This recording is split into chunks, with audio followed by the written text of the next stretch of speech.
Ayan mga tropa, TMX 155 po yung motor ko. Bali po yung set niya ay naka 6.8 na cam, naka port, stock carb lang siya, nireject ko lang. Bali ang top speed niya ay 120 po, pinaka max na yun sa GPS kung yoyoko ako. Kung hindi, umaabot lang siya ng 117. Bale gusto ko tumulin pa yung motor mo, order ako kay tropang cam rider ng 7.2 na cam.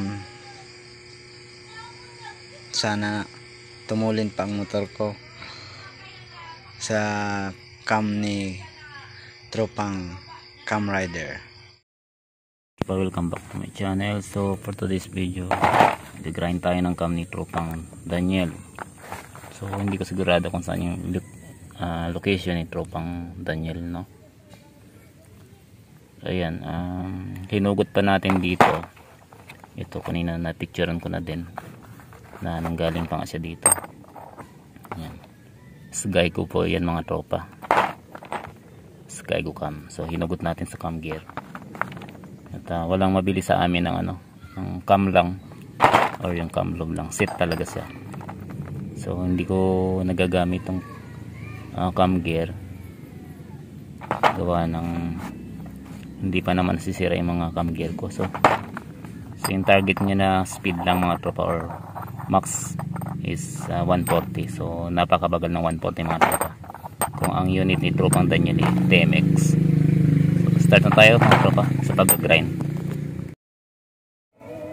Right mga tropa, tapos na nga natin yung cam ni tropang Daniel, no, ng Camsor ata kung hindi ako nagkakamali mga tropa.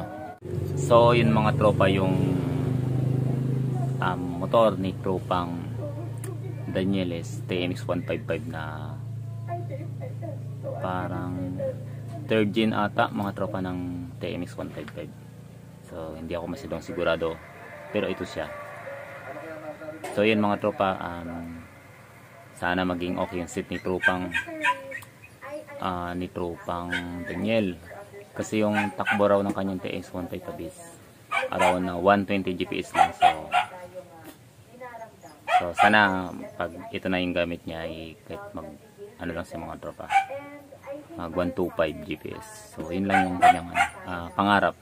So good luck tropang Daniel sa kamo na 7.2. Ayun mga tropa, nabalot na nga natin ano yan siya tayo? May bubble wrap na.